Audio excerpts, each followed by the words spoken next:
Wanted to get your thoughts on some of the players that you watched. Also, got to get your Super Bowl pick as well. But Joseph Young writes for SB Nation's Addicted to Quack. First of all, that's a great name, but that is the Oregon Ducks affiliate for SB Nation. But talk about the experience at the Senior Bowl and some of the players that you've seen in the North. Well, the first guy I've noticed right off the bat was Penny Hart, the receiver from Georgia State. He's on the smaller side. He's 5'8", 180, but he's really fast, and he nearly won every single rep that he had during the practices, so every which way possible. But he's a quick twitch athlete, and he'll beat any corner off the line straight up. Okay. Yeah. All right, and so give me your top 5, and also let me back up. What do you think his draft stock would be? Probably in the middle to late rounds. Okay. All right, and give me say your top 5, also in or remaining 4 of the North. Okay, the next guy I have is Dalton Reisner, the offensive tackle out of Kansas State. He won nearly everything, including the weigh-ins. He looked really good. He looked really good at tackle, because there was talks that he would have to move the guard, but he settled those matters quickly. And he was the offensive tackle number 1 throughout the whole event. And he pretty much stopped Montez Sweat, and Sweat was unblockable besides Reisner. So yeah, he's pretty much cemented himself into the first round. So he had a good week. If you can stop Josh Sweat, well, you know that's a huge feat right there alone by itself. Mm-hmm. Yeah, the next guy is Chris Lindstrom, the offensive guard out of Boston College. He was the best guard prospect there, no questions asked. Right, yeah, and he was. Oh, go ahead. He was pretty good at the game as well, because no one really pays attention to the game really, but he was there. Yeah, I know a lot of it is looking at the practices and seeing what they're doing against their peers in practice. But yeah, that's true. A lot of people really don't pay that much attention to the game. Yeah. The next guy is Kalen Saunders. He's the defensive tackle from a smaller school, Western Illinois University. But he was the man during the week, so he won every single rep. He proved that he belongs with the bigger school names. Yeah, and that's a test. That's a test right there. With smaller schools, they got to be able to match up with Florida's and Ohio State's and all those of the world. Yeah, and there's a clip of him on Twitter going around that he did backflip, and he weighs 310 pounds. So that's pretty impressive. Yeah. 310-pound guy doing a backflip. That's beyond crazy right there. Yeah, what's even crazier is that his story is very interesting in that he wasn't even fully focused on this week in practice because he was having a baby with his fiance, so his intention was pretty much all there, but he dominated. Make that's huge. I mean, you got a baby on the way, or a baby being born. You're at the Senior Bowl. You're trying to solidify your spot in the draft. That's huge. That is huge right there. And my last guy for the North is the outside linebacker from TCU, Ben Banogu. I'm not sure how to pronounce his last name, but Banogu. He was the best overall linebacker in practices throughout the week. So. All right, and I could see that as a possible pick for the Cowboys. Where do you see him going in the draft? Probably in the 4th or 5th round. because his tape's not that good, but he showed out this week, so there's some questions marks in there somewhere. So yeah. I mean, I think Cowboys obviously don't have a first round pick, so going deeper in the draft may have to replace Sean Lee possibly. So I could definitely see that as a possibility. Shout out to Jungle Brother in the chat room. He says this guy on the phone, Joe, knows his stuff. Didn't mention not one overrated QB. And we got Joseph. We got Joseph Young on the line with SB Nation's Addicted to Quack. Now, let's move over to the South top 5 that you have. Okay, my top guy for the South is is Kingsley Kiki, the defensive tackle from Texas A&M. He was a monster throughout the week. He was unblockable on every rep, pretty much, and he dominated his one-on-ones like crazy. And he's a fast riser up the boards. So. All right, that was Kiki Kingsley. Kingsley Kiki. He was better than his teammate Dalen Mack, and Dalen Mack was pretty darn solid himself. So. Yeah. Yeah, this is a big boy too. Man, it looks. And where do you see him going in the draft? Probably 3rd round at the earliest, 6th round at the latest. All right.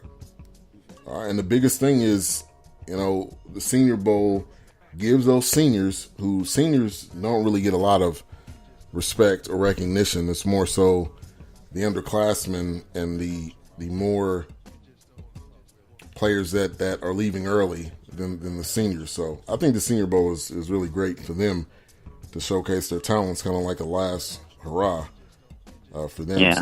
So big ups to him. And who do you have up next? Lonnie Johnson, the cornerback from Kentucky. He's a really big guy. He's 6'2", 210, so he's in the mold of a Seattle cornerback not way back in the day, from recent vintage. So he's a physical corner that can play press. Yeah, and he wasn't beaten that bad, so by the quicker receivers, which is what you would expect for a bigger guy, but he solidified his stock until like maybe the 2nd round. And big ups to Kentucky this year.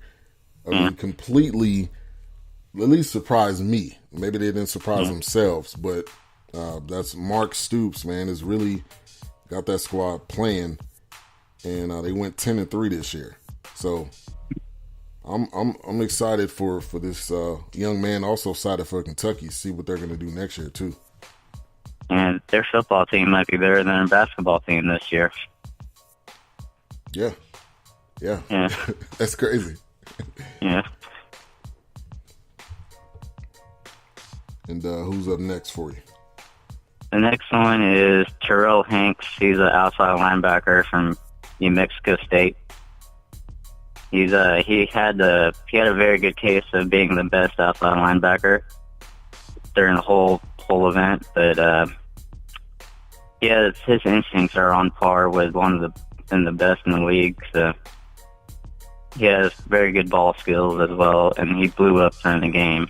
So he had an all-around great week. Great. Yep. Terrell Hanks, defensive back, 6'3", 217. Yeah, he can play both linebacker or safety. It's yet to be determined. Yeah. And he's from Miami. Miami boys normally can play, especially if it's at safety. They know how to lay that wood. So. Yeah. And the next guy is my favorite receiver in the whole draft. Is Deebo Samuel from South Carolina. He's wide receiver 1 for me. And he was the best receiver for the South team pretty much the whole week. He was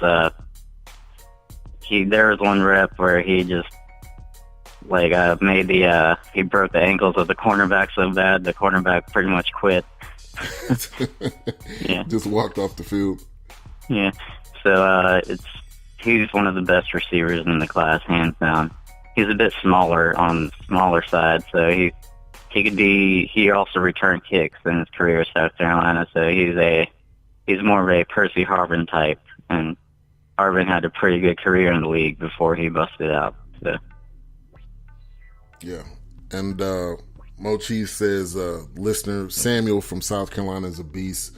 He had 882 yards this year, 11 touchdowns. That's the most that he's had his entire career at South Carolina. And Mocha says, what you know about the Miami boys? I know they can play. I do know that. Everybody, the majority of the guys, the majority of the guys that come out of Miami, they can play. They got a knack for football. It's like natural in their blood almost. Yeah, South Florida is a hotbed. Yeah. All right, now who's the last guy you have? The last guy is the center from Mississippi State, Elgin Jenkins. He was the second best center there. He won pretty much every one-on-one he had, so that shows he can hang. So yeah, I was hoping you were going to bring up this name because I've been tracking him because obviously Cowboys need offensive line help. I know he played center, and I don't know if you know the answer to this, but do you know if he can play any other position on the line? He can play guard a little bit, but he's primarily a center. Okay. Yeah, 6'5", 275. Yeah, I'm glad he was one of the top centers, and I hope he goes high in the draft. So man, big ups to him and his performance. So you see him going maybe like second, third? Probably third or fourth. Okay. All right, I like that. I like that spot. Travis Frederick with the Guillain-Barré syndrome. Will he be able to come back? Is Joe Looney coming back? If he could play other positions, I know they want somebody that's probably flexible. But I think he'll get on the team. I think he'll play well. So. Yeah. So we got Joseph Young on the line. SB Nation's addicted to Quack. So we know what's coming up tomorrow. The Super Bowl. Patriots, Rams. Give me a rundown real quick on how you think it's going to go. And also, who do you think is going to win? Well, this is a head versus heart situation for me, but my head says it's going to be the Patriots because they have the better coach in Bill Belichick because he can make adjustments better than anybody else on the fly. So, and Brady's still Brady, and I don't think the Rams have anybody to cover Edelman consistently all games. So, that defensive line of the Rams, that's a difference maker for them, I think. Yeah, and they're gonna have to get to Brady, 100%. That's the game plan, I believe.